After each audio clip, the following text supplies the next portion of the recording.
The incidents of poison take place in Cape Town after a tragic chemical accident.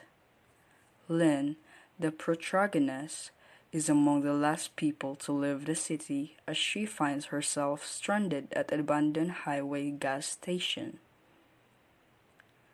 As the chemical storm engulfed the mountain near the gas station, Lynn waited, hoping for a rescue that may never come. This is her story. Lynn had almost made it to the petrol station when her old Toyota ran dry on the highway. But it was hopeless. She realized as soon as she saw the pile-up of cars on the forecourt. A man in blue overalls caught her eye as she came walking up. No petrol here either.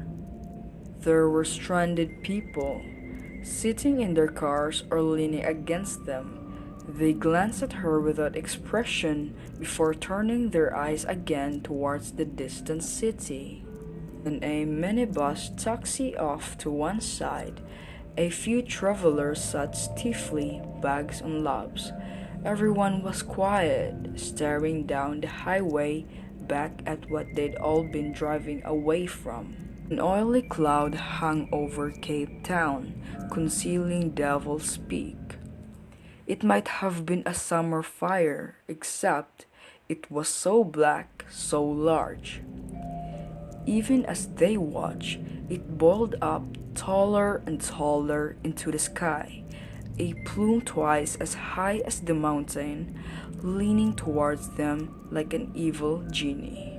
Each time a car drew up, the little ceremony was the same, the crowd's eyes switching to the new arrival, the overawed man slicing his throat, the moment of blankness, and then comprehension, eyes turning away.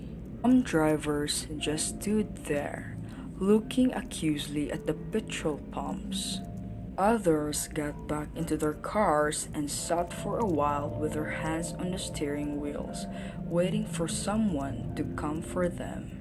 One man started his car again immediately and headed off, only to cause a halt a few hundred meters down the drag.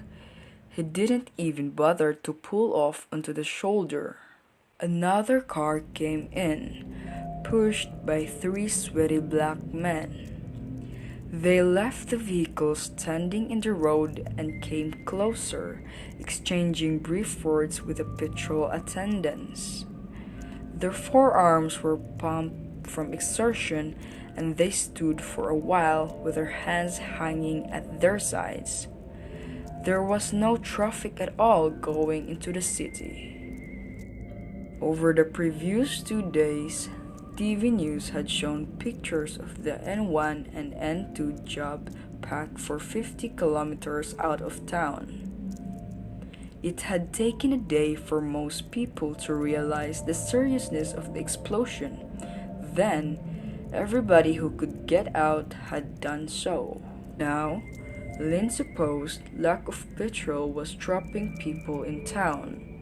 She herself had left it terribly late, despite all the warnings. It was typical.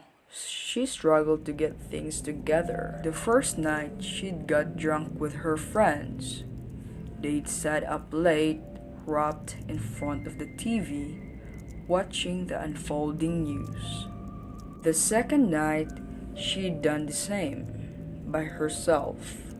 In the morning of the third day, she had woken up with a burning sensation in the back of her throat so horrible that she understood it was no hangover and that she had to move. By then, everybody she knew had already left.